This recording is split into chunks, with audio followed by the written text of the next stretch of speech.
Trillions of dollars in capital move across the globe every day in milliseconds. Investors shift these vast sums across international borders almost instantly, with zero transaction costs, hunting for the highest possible returns. Imagine a simple choice: a US bank account offering a 5% return and a UK account offering 6%. Logic suggests every US dollar should immediately flood into the UK to capture that extra percent. But it doesn't. Investors often assume a higher nominal interest rate automatically guarantees a superior financial outcome. That assumption is mathematically incomplete. There is a mechanical friction built into international investment. The currency must be converted twice. You have to sell dollars to buy pounds to make the investment, and then sell those pounds to buy dollars when you want to bring your returns home.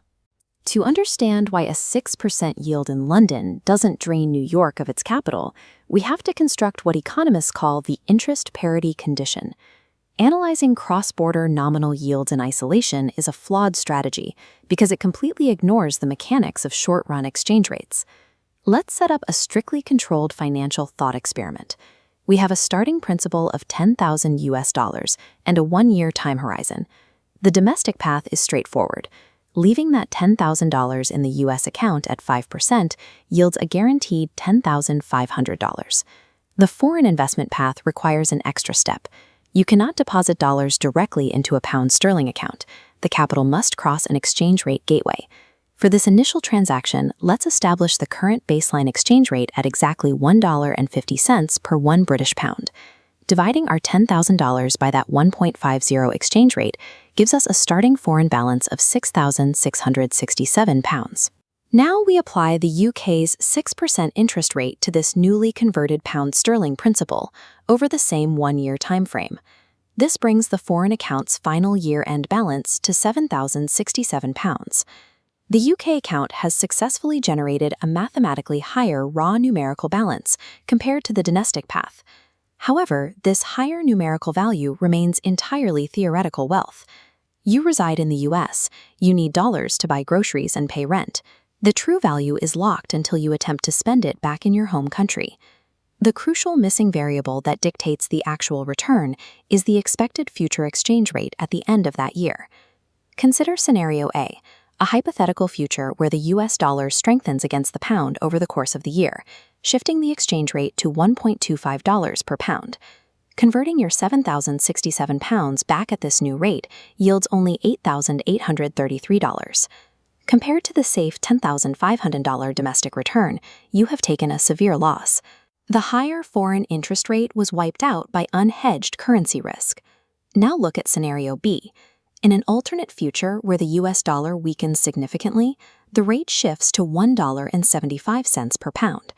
Converting the exact same £7,067 now results in a massive windfall of $12,367. The advertised interest rate cannot determine the true yield of a foreign investment on its own. The final return is dictated entirely by the trajectory of the exchange rate over the timeline. This relationship is formalized in the interest parity condition, the mathematical law governing these global capital flows. In plain English, it states that the domestic interest rate must equal the foreign interest rate minus the expected appreciation of the domestic currency.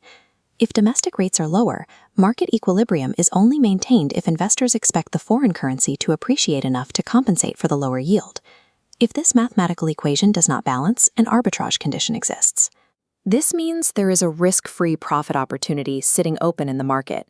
Huge sums of money will move immediately to exploit that mismatch.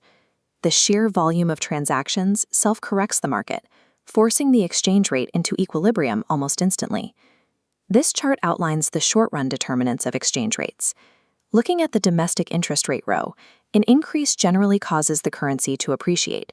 But there is a critical macroeconomic complication that disrupts this math.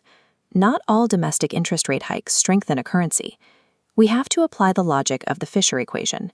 If nominal interest rates rise because the underlying real interest rate is rising, expectations about the future exchange rate remain unchanged, and the domestic currency will appreciate as expected. But if nominal rates rise solely because inflation expectations increase, the outcome flips. Higher expected inflation weakens future purchasing power, so the expected future exchange rate drops, causing the currency to actually depreciate. Treating all nominal interest rate changes as identical catalysts is a basic analytical error. The underlying source of the rate dictates the currency's final direction. Moving from a sterile one-year theoretical sandbox into the actual daily foreign exchange market reveals a much more chaotic reality. Over the span of decades, exchange rates do slowly and predictably align with relative inflation levels between countries through purchasing power parity. This chart illustrates the South African rand against the US dollar in June 2006. The extreme volatility contradicts predictable short-run alignment. You're watching the interest parity equation update in real time as expectations shift regarding inflation, rate changes, and trade data. Because those market expectations change every second, the exchange rate must fluctuate wildly alongside them to prevent arbitrageurs from draining the system. Foreign exchange markets are hyper-efficient calculating machines, constantly and continuously solving the parity equation. External factors like expected inflation, trade barriers, and interest rate announcements are merely raw data inputs fed into this global calculation. Today's volatile exchange rate is simply the global market's collective, real-time pricing of tomorrow's economic expectations.